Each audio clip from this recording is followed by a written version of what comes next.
Okay, Russ.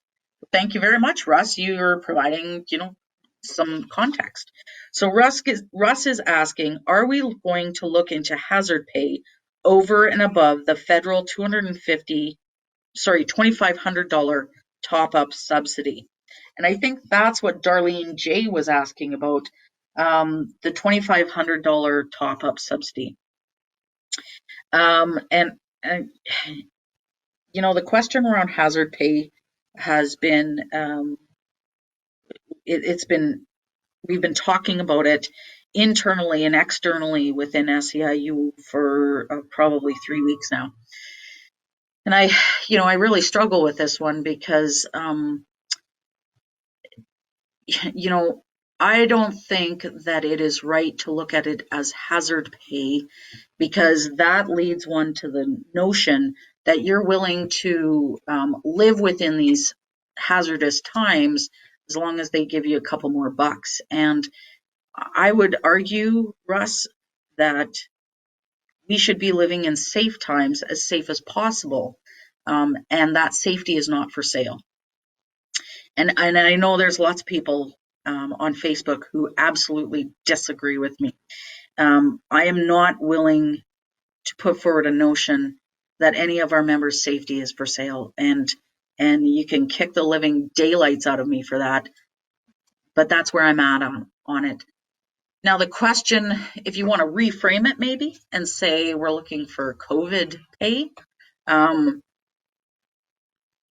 had a really good conversation with the officers and directors, and particularly Bob Laurie, our chief negotiator, about this question. And, we're struggling with this question. Other unions are struggling with this question. And we have not seen the experience that Quebec has seen, and they've gotten an increase. And Quebec is in the shit. I know I'm not supposed to swear on this, but there is no other way to describe their experience right now. It is incredibly awful. We're lucky. We're not there yet. And so it's not that we're not asking for COVID-19 pay.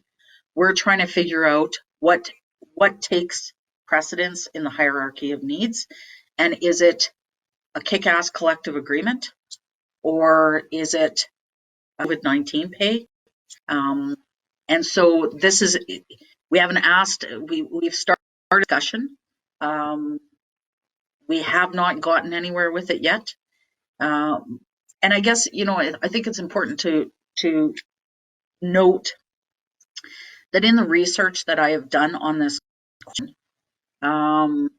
in Quebec, there are some people get an 8% increase. Everybody else gets a 4% increase. So if you are direct hands-on dealing with COVID-19 patients, you get a higher increase. I don't know how I feel about that. That, quite frankly, that's kind of unfair, but it isn't.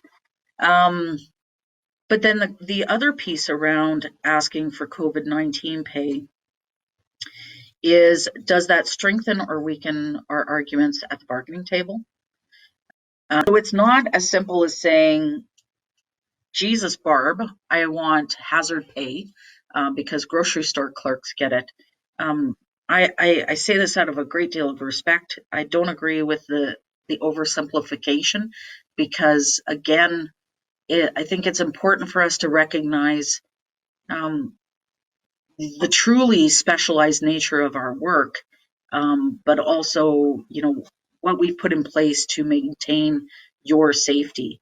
The conversation's not over, Russ. In fact, it's only just beginning, but we are fully aware of the membership's desire around this, and your voices are absolutely heard. I don't have a perfect answer for you yet, Russ.